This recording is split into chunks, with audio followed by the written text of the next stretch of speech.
Exercise 1.2 पूरी कर चुके हैं क्लास 9th की। अब हम नेक्स्ट एक्सरसाइज पे बढ़ेंगे। वो एंड ऑफ चैप्टर है, इसके बाद कोई एक्सरसाइज नहीं है। चैप्टर का सारा मिक्स है इसमें, ठीक है।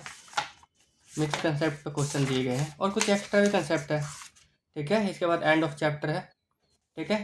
पहले हम इसका इंट्रोडक्शन कर लेंगे। लंबी एक्सरसाइज है तो हो सकता है 2-3 पार्ट में ये मैं अपलोड करूँ, ठीक है। पहले इंट्रोडक्शन आज अपलोड कर दूँगा इसका मैं, ठीक है। इंट्रोडक्शन आज हम पढ़ेंगे ठीक से, ठीक है। हर चीज़ हम पढ़ लेंगे पहले ही। तो आज का पहला कंसेप्ट है parallel and perpendicular lines. Parallel lines और परपेंडिकुलर लाइंस,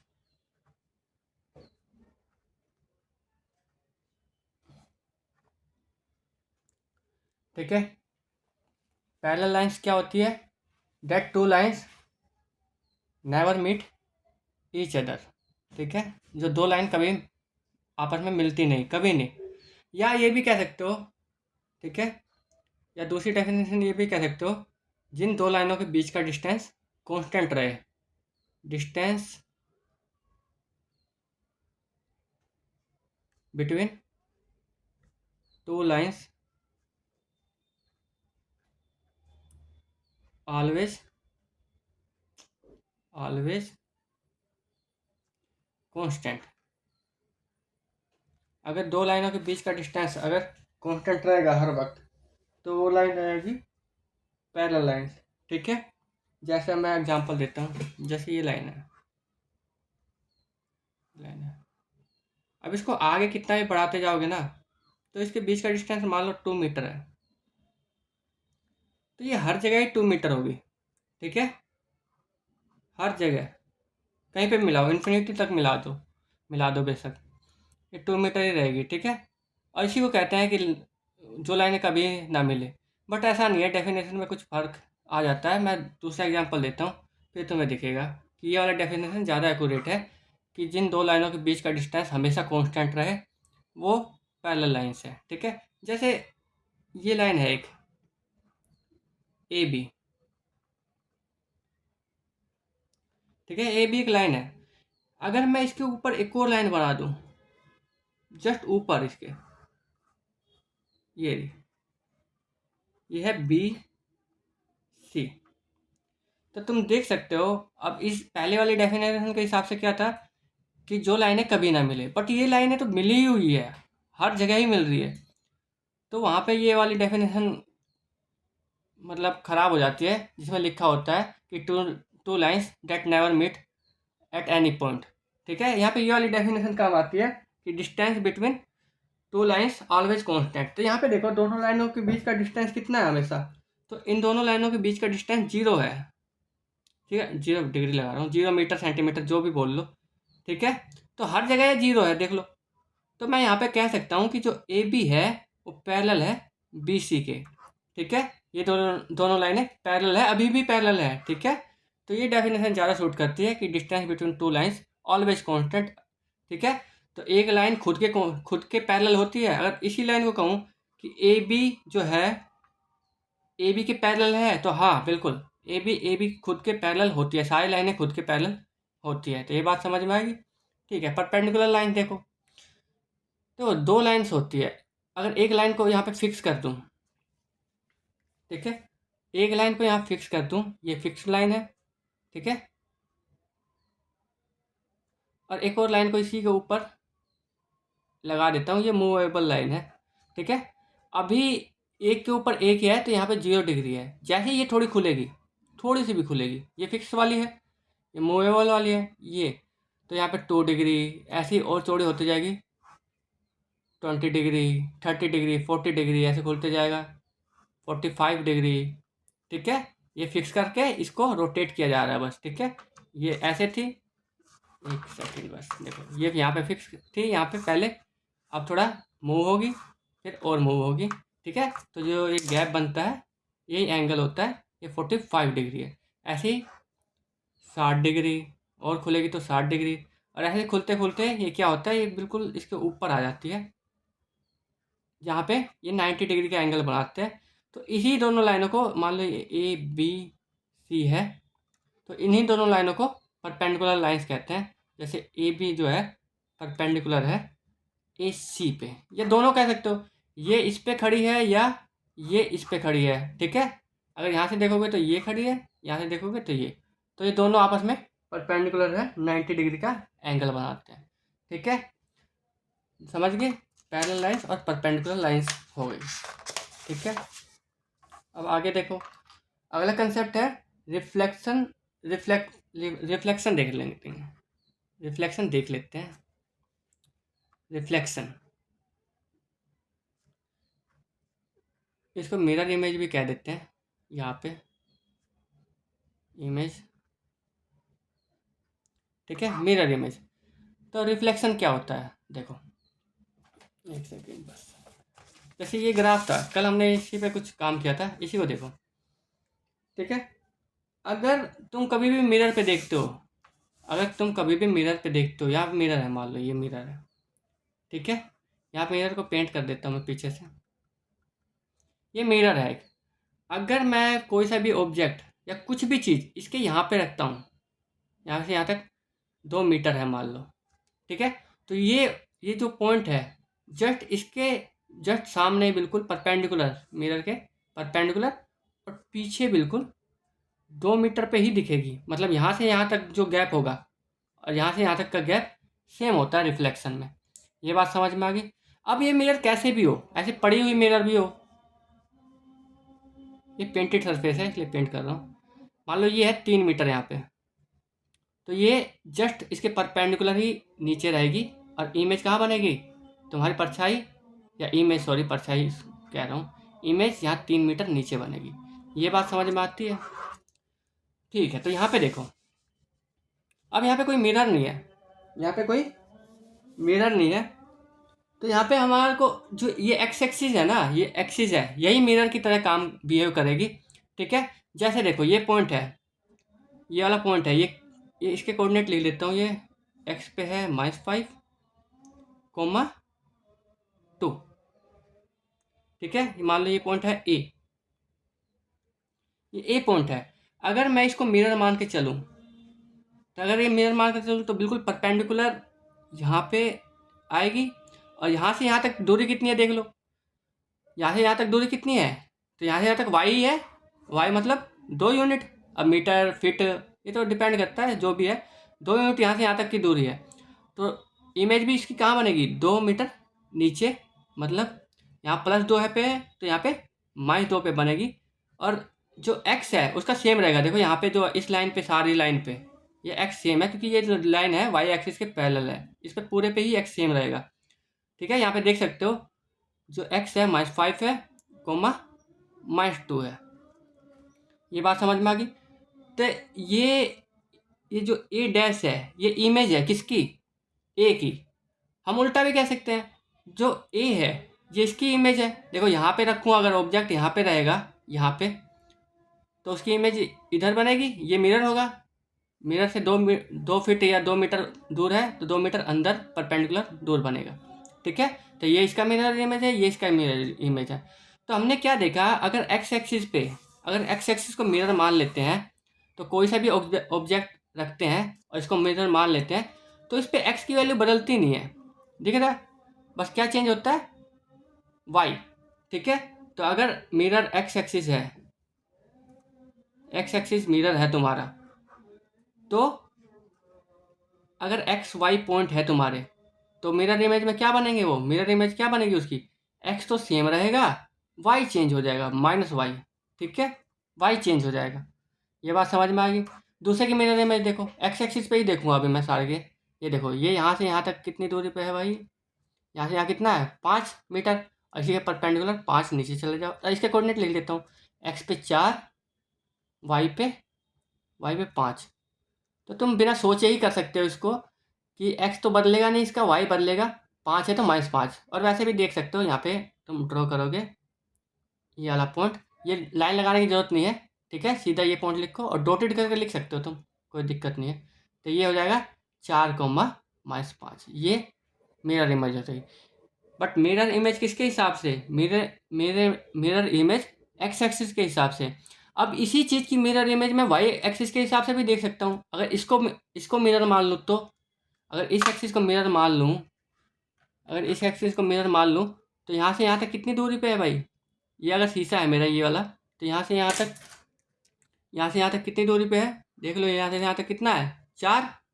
ठीक है, वैसे भी दिख रहा है एक्स पे 4 है, वाई पे 5 है, तो एक्स पे 4 है, तो यहाँ से यहाँ पे अगर इधर आएंगे तो 4 नहीं, पीछे जाओगे तो 4 पीछे जाओगे तो एक्स पे -4 और वाई पे कितना है? ये वाई नहीं चेंज होगा, वाई 5 है। ठीक है, तो अगर कोई सा, अब यहाँ पे साफ देख रहे हो कि यहाँ पे वाई नहीं चेंज हो रहा, यहाँ पे क्या चेंज हो रहा है? X only. तो अगर वाई एक्सिस को तुम मिरर मान लेते हो, अगर वाई एक्सिस को तुम मिरर मान लेते हो, तो तुम देख सकते हो वाई चेंज नहीं होगा। अगर एक्स वाई पॉइंट है, मेरे वाई पॉइंट है, तो वाई सेम रहेगा। ठीक है, वाई सेम रहेगा, बस एक्स का निशान बदल जाएगा, -x हो जाएगा। ये बात समझ में आई? ठीक है, तो ये अच्छा लिखना होगा तो मैंने लिख रखा है, इसका स्क्रीनशॉट ले सकते हो तुम। देखो, reflection mirror, reflection in x axis, अगर एक्स एक्सिस से रिफ्लेक्शन होगा तो एक्स नहीं बदलता, एक्स सेम रहता है और वाई चेंज हो जाता है। दिखा दिया मैंने कैसे चेंज होता है, तुम बना के भी सोच सकते हो। ठीक है, ऐसा नहीं है कि तुम यहीं पे सोचो। ठीक है, रिफ्लेक्शन इन वाई एक्सिस, देखो वाई एक्सिस में वाई चेंज नहीं होगा, रिफ्लेक्शन में वाई का सेम साइन और एक्स बदल जाएगा। ठीक है, reflection change the position but not the size और शेप। ये देख लेते हैं, ये रिफ्लेक्शन जो है, एक सेकंड बस,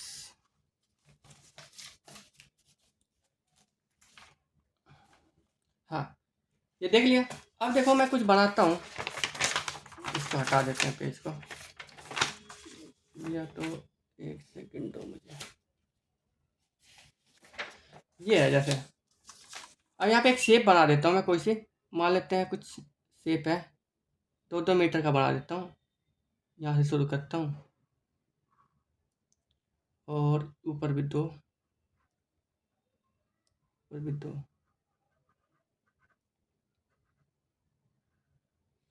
ठीक है, ये पॉइंट है ए बी सी डी। तो देखो, इसके कोऑर्डिनेट लिख लेता हूँ। ये है -4, 10। अच्छा, इस पेन से नहीं दिख रहा होगा साफ, तो ये यूज़ करता हूँ। बी होगा -4, 30 और ये होगा -6, -6, 2, 10, सॉरी 10। ये वो वाला प्लेन है, दूसरे वाला। और ये होगा -6, 30।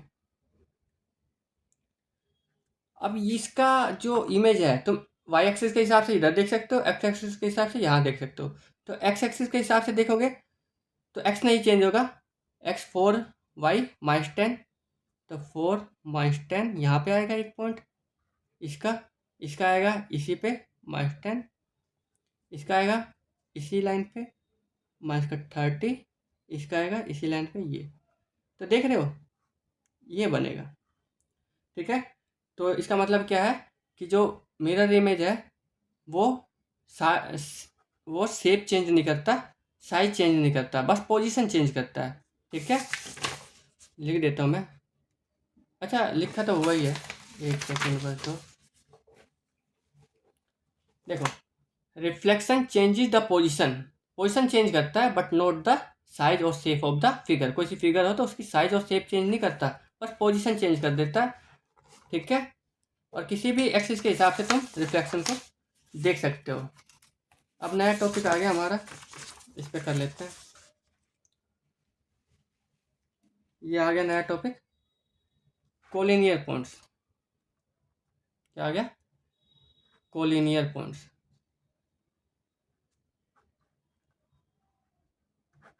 कोलिनियर पॉइंट्स कौन क्या होते हैं? को मतलब एक साथ, टुगेदर, लीनियर मतलब लाइन। ठीक है, कोलिनियर मतलब एक ही लाइन पे हो। ठीक है, वो वाले पॉइंट्स, मान लो ये लाइन है, जैसे ए ये है, बी ये है, सी ये है, डी ये है, तो मैं कहूँगा कि A B C and D all are collinear points. ठीक है, कि सारे कोलिनियर पॉइंट्स हैं। ये समझ में आया?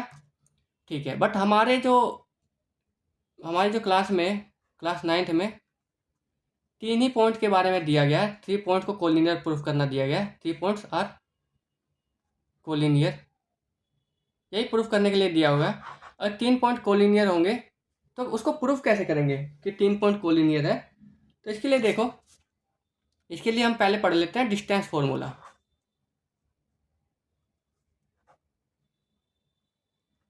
डिस्टेंस फॉर्मूला एक सेकंड यहीं पे देख लेते हैं। ये रहा, इसे सीधा कर लेते हैं। अब यहाँ पे देखो, एक लाइन पैरेलल है एक्स एक्सिस के, तो यहाँ पे है 1, वाई कितना है,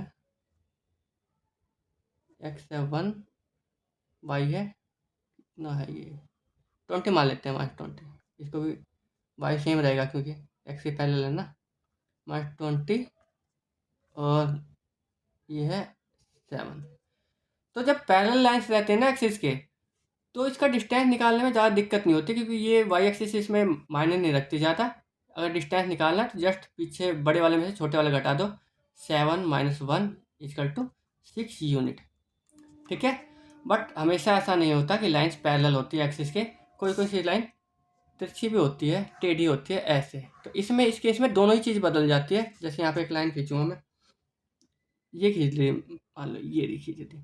यहाँ पे x है 1, y है 20, यहाँ x है 4 और y है 40। अब देखो दोनों चेंज है। अब यहाँ पे डिस्टेंस निकाल पाओगे तुम। ठीक है, डिस्टेंस के लिए फॉर्मूला है हमारे पास, और फॉर्मूला ड्राइव कैसे होगा वो मैं 9th क्लास के बेसिक्स में डाल दूंगा कि फॉर्मूला ड्राइव कैसे किया मैंने। ठीक है, अभी बस फॉर्मूला पे ध्यान देते हैं कि फॉर्मूला है क्या। ठीक है, मान लो यहाँ पे 2 पॉइंट है, ये रहा, तिरछा मार लेता हूँ मैं। ठीक है, ये रास्ते बना देते हैं।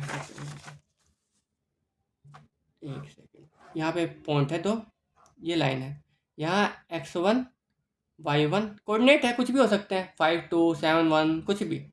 यहाँ x2 y2 2 पॉइंट है। ठीक है, ए बी, तो डिस्टेंस कैसे निकालोगे? ए बी = √x2 - x1 का होल स्क्वायर प्लस में y2 - y1 का होल स्क्वायर। अब ये कंफ्यूज मत हो जाना कि x1 किसको मानूं, मैं इसको मान लूँगा तो इसको गलत हो जाएगा। नहीं, अगर तुम्हें बस जोड़े में रखना है, x1 इसको रखोगे तो y1 भी इसको रखो, अगर x1 इसको रखोगे तो y1 इसको रखो। आई बात समझ में? जोड़े में ही रखना है। ठीक है, किसी को भी कोई सा भी मान सकते हो, कोई दिक्कत नहीं है। इस फॉर्मूले में भी चेंज कर सकते हो तुम, x2 - x1 है तो x1 - x2 कर सकते हो, y1 - y2 कर सकते हो। ठीक है, क्योंकि स्क्वायर लगा हुआ है तो सब्ट्रैक्शन से कोई फर्क नहीं पड़ेगा। ठीक है, तो ये तुम्हारा डिस्टेंस फॉर्मूला है। अब देखो कोलिनियर पॉइंट में ये क्या काम आता है। ये 3 पॉइंट कोलिनियर है, ए बी सी। अगर ये 3 पॉइंट कोलिनियर है तो तुम देख सकते हो ए बी, अच्छा ये 2 है, ये 3 है और ये पूरा 5 है। तो तुम देख सकते हो अगर ए बी और बी सी को ऐड करूँगा तो ये ए सी के बराबर ही आएगा, है कि नहीं? तो हमें कोलिनियर ऐसे ही प्रूव करना है कि हमें 3 साइड दे रखी, 3 पॉइंट दे रखे होंगे। जनरली ए बी सी हम क्या निकालेंगे, पहले ए बी निकाल लेंगे, सारी कंडीशन हो जाएगी, बी सी निकाल लेंगे और फिर ए सी निकाल लेंगे। तुम देख सकते हो और कोई सी पॉसिबिलिटी नहीं है, या तो ए सी निकालो, ए बी निकालो, बी सी निकालो। ठीक है, और उसमें देख लेंगे कि कोई सा भी एक इनमें से दोनों को जोड़ के आ रहा है क्या। अगर दोनों को जोड़ के आ रहा है तो यही कंडीशन है। ठीक है, अगर कोलिनियर नहीं होते पॉइंट तो ऐसा नहीं होता है। देखो अगर पॉइंट ऐसा होता, ठीक है, ए बी सी, तो ये ट्रायंगल का लॉ है। ट्रायंगल का लॉ क्या कहता है कि अगर किसी भी 2 साइड को जोड़ दोगे तो वो तीसरी से बड़ी ही आनी है। मतलब अगर अगर ये पॉइंट यहाँ ना होके ऊपर होता थोड़ा तो ट्रायंगल बनता। तो यहाँ पे ए बी प्लस में ए सी ये बड़ा होता किससे, बी सी से, हमेशा। ये ट्रायंगल का लॉ है। ठीक है, ट्रायंगल का नियम, ये हमेशा ही बड़ा होगा तीसरी से। बट अगर ये वाला पॉइंट, अच्छा तुम सोचोगे कि ट्रायंगल ही क्यों बनाया। ठीक है, ये 2 पॉइंट है, तो ही ठीक है, ये 3 पॉइंट है मान लो, ये रहे 3 पॉइंट। अब ये कोलिनियर तो है नहीं। अब देखो ये 3 पॉइंट अगर होंगे ना तो इससे ट्रायंगल बनेगा ही बनेगा, दिख रहा है। और ट्रायंगल बनेगा तो दो साइड का सम तीसरी के बराबर कभी आएगा नहीं, ठीक है, तीसरी से बड़ा ही आएगा वैसे कोई से भी साइड जोड़ो। बट अगर ये तीनों पॉइंट कोलिनियर हुए ए बी सी तो दो जनों को जोड़ के तीसरी के बराबर जरूर आएगा। ये बात समझ में आई। तो यहाँ पे देख सकते हो तुम, इसको लिखने की जरूरत नहीं है, लिखना तुम ये 3 or more points lying on the same line straight line same straight line are called collinear points. Method क्या है फाइंड करने का, A B B C and A C निकालो, किससे, डिस्टेंस फॉर्मूले से। इफ़ ए बी प्लस में B C बराबर ए सी आ जाए, मतलब दो लाइनों को जोड़ के तीसरी के बराबर आ जाए, देन पॉइंट्स आर कोलिनियर, तो पॉइंट्स होंगे कोलिनियर। इसका एग्जांपल हम देख लेंगे, एक सेकेंड।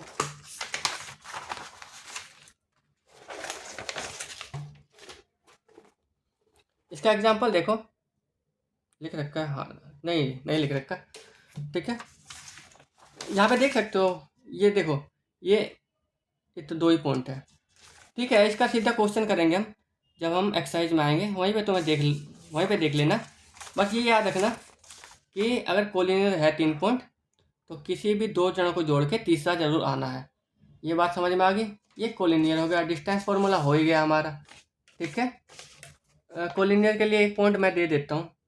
अगर ए है 0,0, बी है 3,4 और सी है 6,8।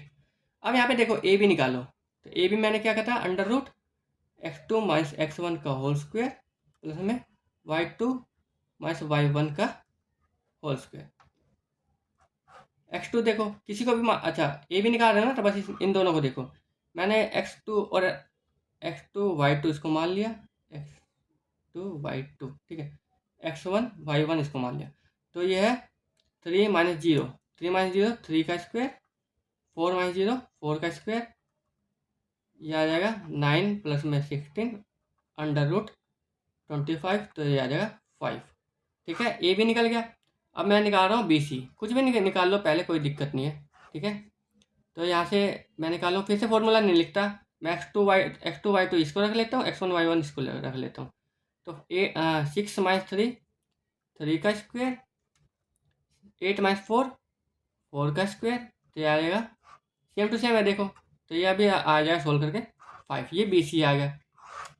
अब तुम देखो ए सी में भी √ ये दोनों ए सी है, तो x2 इसको मान लेता हूँ 6 - 0 का स्क्वायर 6 का स्क्वायर, 8 - 0 का स्क्वायर 8 का स्क्वायर, तो ये आएगा 36 प्लस में 64, ये आएगा √100 और ये आएगा 10। तो तुम देख सकते हो यहाँ पे इन दोनों लाइनों को जोड़ के ए बी प्लस में बी सी को जोड़ के साफ देख सकते हैं ए सी बन रहा है, ठीक है। तो ये तीनों पॉइंट क्या हुए, ये तीनों पॉइंट कोलिनियर हुए। आगे बात समझ में, ये हो गया कोलिनियर पॉइंट, ठीक है। अब आ जाते हैं मिड पॉइंट पे, ये देखो मैं तुम्हारे लिए ग्राफ भी ले आया आज, देखो अब ये मिड पॉइंट है, ठीक है। अगर लाइन पैरेलल है इसके, मान लो ये रही, ठीक है, ये है, ये है ए और ये है बी, ठीक है। अब इसका मिड पॉइंट निकालना है, ठीक है। तो देख लो इसके कोऑर्डिनेट देखो पहले, ये है 2,2 और ये है 8,2, ठीक है। देख लो ये वाला कोऑर्डिनेट सेम है, ठीक है, क्योंकि एक्स एक्सिस से पैरेलल है, ठीक है। तो वाई सेम रहेगा, इसमें वाई सेम है, बट डिस्टेंस निकालना है, तो 8 में 6 2 गया 6 है, ये पूरा 6 है, इसका आधा कर देंगे 3, तो 1 2 3, यहाँ पे ये मिड पॉइंट है, ठीक है। या तो तुम ऐसे निकाल लो, या तुम क्या करो, दोनों को, ये दोनों देखो, इसके इसको एक्स को ले लो और दोनों को ऐड करो और 2 से डिवाइड करो, ठीक है। तो ये कितना आ जाएगा, एक्स आ जाएगा 5, वाई को जोड़ो 2 + 2 बटे में 2, 4/2 2, तो ये आएगा 5,2, ये वाला पॉइंट 5,2 आ जाएगा। ठीक है, कभी भी किसी चीज़ का मिड पॉइंट निकालना है तुम्हें, किसी भी चीज़ का अगर मिड पॉइंट निकालना है तुम्हें, मान लो एक लाइन है 7 है, 7 सेंटीमीटर की, तुम्हें कहा गया कि मिड पॉइंट निकालो, तो जस्ट 2 से डिवाइड कर दो, 3.5, इसका मिड पॉइंट 3.5 पे होगा। ठीक है, अगर कहा हुआ है कि 2 लाइनें हैं जोड़ के, एक 3 है और एक 5 है, इन दोनों का मिड पॉइंट निकालो। ठीक है, इन दोनों का मिड पॉइंट निकालो, तो दोनों को जोड़ो और 2 से डिवाइड कर दो, 4, तो 4 पे ही मिड पॉइंट होगा इसका। ये समझ में आ गया।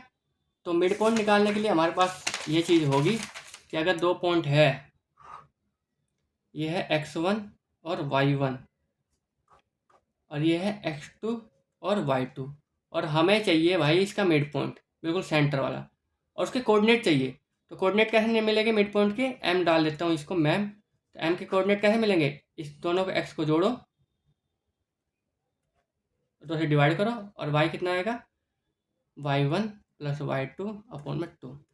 ठीक है, कोई से भी कोऑर्डिनेट ले लो, जैसे ये एक रैंडम ले लेते हैं, ये दिख रहा है, तो दोनों x को जोड़ो, 1 प्लस 7 अपॉन में 2, तो ये हो गया 8 अपॉन में 2, ये हो गया 4, तो इसका x कोऑर्डिनेट होगा 4, x पे 4 मिड पॉइंट होगा, और y पे, y जोड़ लो देख लो, -20 प्लस -20, इसको सॉल्व करो, -20 अपॉन में 2 -40 अपॉन में 2 -20, तो वही आएगा, -20 आएगा। तो देखो वैसे भी हमें दिख रहा था -20 पे ही मिड पॉइंट है, तो ये कोऑर्डिनेट क्या आ जाएंगे, पहले निकाला था ना, हाँ 4, -20, तो ये उसके कोऑर्डिनेट आ जाएंगे।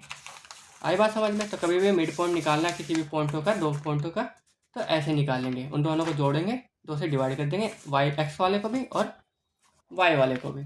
तो तुम देख सकते हो यहाँ पे से a mid point divide a line segment into 2 equal parts. Mid point क्या होता है, एक लाइन को 2 इक्वल पार्ट्स में डिवाइड करता है, बराबर बराबर। अगर ये लाइन है 4 मीटर की, तो मिड पॉइंट क्या करेगा, ये 2 मीटर और ये 2 मीटर कर देगा। ठीक है, और मिड पॉइंट के कोऑर्डिनेट कैसे निकाल लेंगे, दोनों कोऑर्डिनेट को जोड़ के 2 से डिवाइड, एक्स वाले को भी और वाई वाले को। ठीक है, अब हम ट्राइसेक्शन देख लेते हैं। ठीक है, ट्राइसेक्शन देख लेते हैं, क्योंकि मिसलेनियस एंड ऑफ चैप्टर बहुत बड़ी एक्सरसाइज है, तो उसके लिए हमें कुछ ज़्यादा ही इंट्रोडक्शन में करना पड़ रहा है, इसलिए ट्राइसेक्शन देख लेते हैं। ट्राइसेक्शन, ठीक है, ट्राइसेक्शन ऑफ लाइन। ठीक है, ट्राई मतलब 3, सेक्शन मतलब हिस्से। ठीक है, पार्ट्स, मान लो एक लाइन है 21 सेंटीमीटर की। ठीक है, इसको 3 हिस्से करने हैं, तो 2 पॉइंट लगेंगे, तो यही होते हैं, ये दोनों पॉइंटों के नाम होते हैं point of trisection, point of trisection. अगर तुम्हें कोई कहे कि भाई साहब पॉइंट ऑफ ट्राइसेक्शन निकाल लो, इसका मतलब ये है कि ये उन दोनों कोऑर्डिनेट के पॉइंट के कोऑर्डिनेट पूछना चाहता है, ए बी सी डी, तो ये पूछना चाहता है सी के कोऑर्डिनेट बता दो और डी के कोऑर्डिनेट बता दो। ठीक है, वैसे यहाँ कोऑर्डिनेट की बात नहीं हो रही, मैं बता रहा हूँ कि 3 हिस्से कैसे होंगे। 21 है, अगर 21 को 3 से डिवाइड कर दोगे तो एक हिस्सा 7 यूनिट का, और ट्राइसेक्शन मतलब बराबर हिस्से। ठीक है, इक्वल पार्ट, ऐसे तो कितने भी कर सकते हो इक्वल पार्ट्स।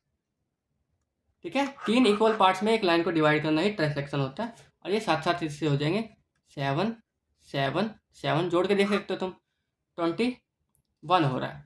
ठीक है, ये ज्योमेट्री में कैसे काम आता है मैं बताता हूँ तुम्हें। अच्छा बस ये याद रखो अभी, अच्छा ये याद रखो बस, जब हम क्वेश्चन करेंगे तो हम इसे और ध्यान से पढ़ेंगे। ट्राइसेक्शन का ये मतलब समझो कि अगर एक लाइन है उसको 3 बराबर हिस्सों में बांटोगे, तो ये दोनों पॉइंट है, इसी का नाम होता है पॉइंट ऑफ ट्राइसेक्शन, और ये तीनों इक्वल पार्ट्स होते हैं। ठीक है, इसके कोऑर्डिनेट कैसे निकालते हैं देख लो, 2,16 है, और इसको कुछ भी रख दो, 10,20 है या 30 है। ठीक है, तो देखो ये है 11 कर लो इसको।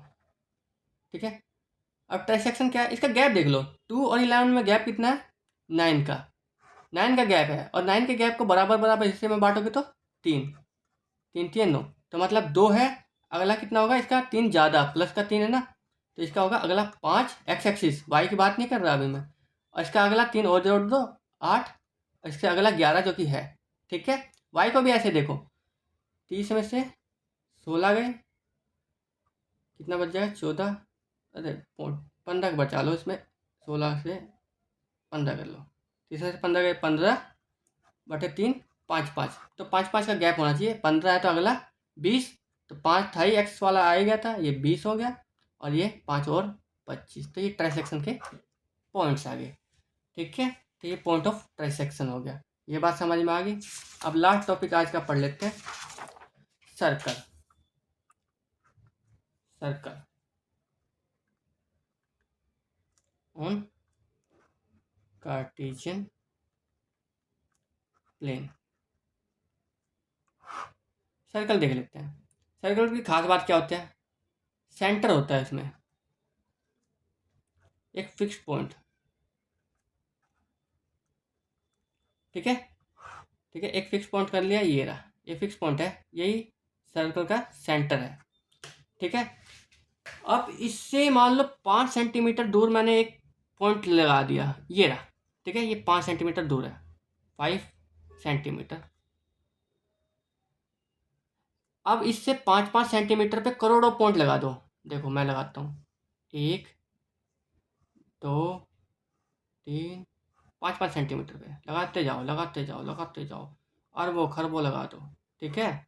तो क्या होगा, ये मैं लाइन खींच रहा हूँ, बस पॉइंट लगाओगे ना तो ऐसे लगेगा, देखो 5 5 5 5 5 5 5 5, ऐसे लगता जाएगा, अरबों खरबों लगेंगे ना जब ये, तो ये क्या बन जाएगा, ये एक सर्कल बन जाएगा, ठीक है। तो सेंटर जो फिक्स पॉइंट होता है और जो पॉइंट का ग्रुप होता है वो कांस्टेंट डिस्टेंस पे रहता है, देख लो। Circle on the coordinate plane, a circle is a set of all points, ये सेट है हर पॉइंट का at the same distance from a fix point, जो कि सेम डिस्टेंस पे होते हैं फिक्स पॉइंट के, और फिक्स पॉइंट को क्या कहते हैं, सेंटर, और इक्वल डिस्टेंस, जो डिस्टेंस है हर पॉइंटों का वो सेम है, देख लो, सबका 5 मीटर 5 मीटर है, तो जो फिक्स डिस्टेंस होता है या इक्वल डिस्टेंस जो होता है उसी को हम रेडियस कहते हैं, ठीक है। तो यहाँ से देखो, यहाँ से रेडियस है आर, 5 मीटर है जो कि यहाँ पे देखो, 5 5 5 5 5 5, तो इसको कहते हैं रेडियस, ठीक है, 5 मीटर। आई बात समझ में, ये सर्कल होता है। अब यहाँ पे क्या फ़ायदा है, यहाँ पे क्यों पढ़ना है, कार्टेशियन प्लेन में इसका कैसे यूज़ होगा, तो मैं बताता हूँ कैसे यूज़ होगा। अब देखो, ये एक सर्कल है, कार्टेशियन प्लेन में है, ये रहा, ठीक है। मान लो ये पॉइंट है, या छोड़ो इसको भी छोड़ो, ये एक सर्कल है, और ये सेंटर पे उसका सेंटर है, और यहाँ से 4 या 10 मीटर पे एक ये है, वो तुम्हें 3 पॉइंट देगा, कोई भी 3 पॉइंट, 3,4 मान लो यहाँ है, या 2,4 यहाँ है, यहाँ है 3,-2 यहाँ है, और यहाँ देगा -2,-1, ये पॉइंट है। अब ये सेंटर दे दिया 0 0, अब ये पूछ रहा है कि ये जो तीनों पॉइंट है ये सर्कल पे है कि नहीं है, ये सर्कल पे है कि नहीं है। अच्छा एक बात समझो, अगर ये सर्कल पे होंगे ये तीनों पॉइंट, तो ये क्या होगा कि ये जो डिस्टेंस है ये सारे सेम होंगे डिस्टेंस, क्योंकि ये सारे रेडियस बनाएंगे, तो क्या होगा कि ये वाला डिस्टेंस, ये वाला डिस्टेंस और ये वाला डिस्टेंस सेम होगा। इसका मतलब अगर यहाँ पे ए बी सी खींच लिया हमने, तो जो ए ओ निकालूंगा वो बराबर आएगा ओ सी, बराबर आएगा ओ बी। अगर ये तीनों बराबर आते हैं इसका मतलब ये जो तीनों पॉइंट है वो सर्कल पे है, और ए ओ कैसे निकालूंगा, डिस्टेंस फॉर्मूले से जो कि है हमारे पास, और करके हम क्वेश्चन में ही देख लेंगे। तो हम ए ओ निकाल लेंगे अंडर रूट करके, x2 माइनस x1 का whole square plus y2 minus y1 का होल स्क्वायर, ठीक है। फिर सारे निकालेंगे और देख लेंगे अगर तीनों डिस्टेंस सेम आ रहे हैं, जो कि आना ही चाहिए क्योंकि रेडियस बना रहे हैं तीनों, ठीक है, तो ये हो जाएंगे ये सर्कल के ऊपर ही है ये तीनों पॉइंट, ठीक है। अब ये कैसे भी हो सकते हैं, अगर सर्कल ऐसे हो जाता तो यहाँ मुझे सेंटर दे देता कुछ कुछ क्या, ये 4 मान लो, ये 4 मान लो, 4,4 पे, और यहाँ कुछ 3 पॉइंट दे देता मुझे कि ये दे तुम्हारे 3 पॉइंट, बताओ कि ये तीनों पॉइंट सर्कल के पे है कि नहीं है, सर्कल के ऊपर है कि नहीं है। तो मैं क्या निकालता, सारे का डिस्टेंस निकाल लेता डिस्टेंस फॉर्मूले से, और चेक कर लेता कि भाई साहब ये सर्कल पे है कि नहीं। तो मैं कह देता अगर बराबर आता है तो सर्कल पे है, नहीं तो नहीं है, ठीक है। ये बात समझ में आ गया, ठीक है। अब एक और चीज़ देखो, एक और चीज़ देखो, बस लास्ट चीज़ है। अगर ये सर्कल है और मैंने कह दिया ये रेडियस है, रेडियस 5 मीटर लिख देता हूँ और इसको रेडियस भी कहूँगा मैं, ओ ए है, ठीक है। कोई सा पॉइंट बी है, देखो पहला केस देखो, फर्स्ट केस क्या होगा, कोई सा पॉइंट बी है, ए तो ये रहा, ठीक है, ये रहा, कोई सा पॉइंट बी है। अगर बी, जो ओ बी है, ये पॉइंट सर्कल पे है, तो अगर ये सर्कल पे है तो क्या होगा कि जो ओ बी है वो भी रेडियस के बराबर आएगा।